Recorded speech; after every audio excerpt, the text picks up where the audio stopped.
Cloud9. Thank you, Riv. Here with Sneaky and Meteos after just a dominating victory there over Team Liquid.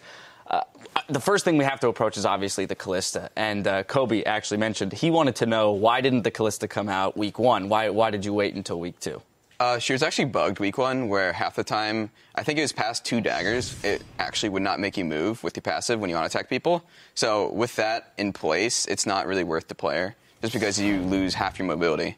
But now that that's gone, I think she's been like a super high priority pick for the most part. I don't know if everyone's playing her, but she seems pretty good right now. So priority for you definitely. Was the entire team composition built around the Kalista pick?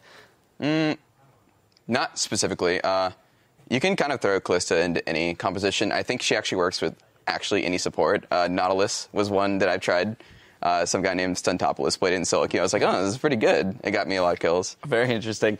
Meteos, though, I noticed you guys picked up the Vi, Lissandra, champions that would normally be huge threats to Kalista. Being that slippery mobile champion, like in terms of using her passive to kite, those targeted abilities like Lissandra ult and Vi ult would generally be picked up to target Kalista. And you guys seem to be very methodical in your champion select. Was this, like, no matter what, this is the comp we're picking? I don't know if it was so much we went into it with these 5 champions in mind, because a lot of stuff can happen during the draft. It's really hard to get 5 champions when you go into it, because they can pick it, they can ban it, whatnot. But we sort of all we had a really bad week last week, of course. And so coming into this week, we're like, okay, let's just try to find something we're comfortable on and just, like, give everyone champions we can play. Pretty straightforward comp, just like dive in, kill everybody, give Sneaky a champion you can carry super hard on, and it worked out. Let's touch on that last week, just because you brought it up. You tweeted out yourself that those were some of the worst games of your professional career. How did you guys diagnose the issues that came up in week 1, and then within 1 week, seemingly, rectify a lot of them? Well, I still think we have some issues. It's just, I don't know whether it was the break or moving, but somehow we're just sort of not on the same page all the time. And that's something we really focused on this week, just, making sure that the right calls are being made, the right calls are being followed.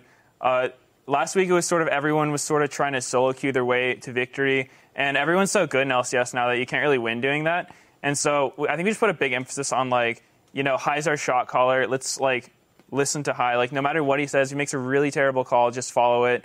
And that's sort of what we went with today, but his calls were all good. That being said, you guys have had some of the best early game play out of any of the teams within the first 3 games of the season that we've seen. It was mentioned, Balls was up 40 CS within 10 minutes on average in your first week of play. Today, you were absolutely crushing the CS in the bottom lane on Kalista. Do you guys feel like if you do fix some of the shot calling and communication issues that you have, that with that early, leads, the early leads that you secure, you can just roll through right back up to the top of standings? Well, it seems like through those advantages that we got in the first 2 games, we could have just taken the game from there. And there was just issues that, with shot calling and stuff that we just weren't listening to. And it seemed like we could win games. And I don't know if it will rocket us to top through those early games, but obviously it helps to be ahead early. I don't know. We still have some issues that we need to work out. I do want to touch on it.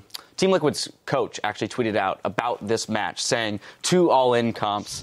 Whoever wins the first team fight is going to be pretty far ahead. Unfortunately, they didn't come out with that first team fight win. Do you feel the same way about the way that game was set up in terms of T-comps, or do you think that there's a little more to it than that? There was a lot of setup for the team fights. I felt like we were pretty ahead before the team fights even happened, actually. All right, we have a replay of one of those first team fights up in the top lane. Meteos, I'm going to toss this one to you. It's about 20 minutes into the game. We're going to pull it up on your screen right now. Sneaky, you end up securing a double kill here. But, Meteos, I want you to walk through, just because you guys are making a hard move to the top lane here. Were you expecting this all-in engage from the Leona Gnar? Well, what happened here was Sivir was super pushed up. And we sort of have this joke when we're playing against Liquid is our strat is tilt Piglet, and because he was behind, he started pushing, and we're like, oh, he's probably doing a tilt push. I bet his team's not super set up for this. So we just went for him. They sort of were set up for it, but not as set up as they should have been. So we actually got a really good fight here, and we just, killed their divers. Jarvan and Gnar jumped in. They weren't as tanky as they could have been at this point, just because we were a little bit ahead, and then, the fight went really well for us. Now, utilizing the Kalista ultimate is something that's really difficult, especially in solo queue. I mean, I was playing with somebody the other day, and it completely caught me off guard. Given the fact that you at least have voice communication, how much of that chatter pre-fight is you to Lemon Nation about when you're going to actually ult him, and who's calling for that? Is it High calling for the Kalista ult? Is it Lemon calling for it? Is it you calling for it? It's actually Lemon who calls for it if a team fight's going on, because I can't actually look at his life pool. So if he actually says up, up, up, up if he wants me to pick him up to save him. So he just says that, and I'll hit R the second I hear it. And then besides that, if a fight's not actually going on and I want to initiate, I usually just throw him in. Fantastic. And tomorrow you guys play against CLG. Another really strong bot lane. You obviously showcase your ability to dominate here against Piglet, who was, built up as world champion coming in. Double lift and Afro move, no strangers to, claiming that they are the best bot lane in NA. True. Are you going to style with Kalista on them tomorrow? I don't know if I'll get Kalista again, but I don't know. We've had a lot of issues against CLG because we actually scrimmed them when nobody else was scrimming a lot, and we had a lot of really close fights in the bot lane in 2v2 when we were scrimming them. All right, well, out in fantastic form today with a very dominating victory, definitely convincing, bringing you to 1-2. Congratulations again on the victory. Best of luck tomorrow. We do have to take a quick break, but after, we will head back into the action with Team Impulse facing off against Counter Logic Gaming. Keep it tuned right here. Yeah, Kalista is... Follow the rotation. Feel good? One. Good. Feel good? Yeah. Feel good? Indeed.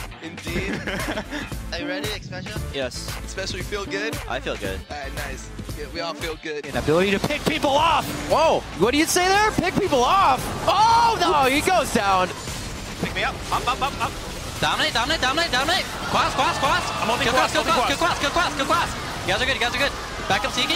Yeah. Careful. Nice. Good job. As the Timbers coming out, and it looks like they're fully going for the fight. Quas gets a good ultimate from Gnar, but it may be too little too late. Balls to the back line. He's just trying to be a nuisance right now. Nobody can follow through on this one. Xpecial goes down immediately. Dominate goes down as they all go in 1 for 1.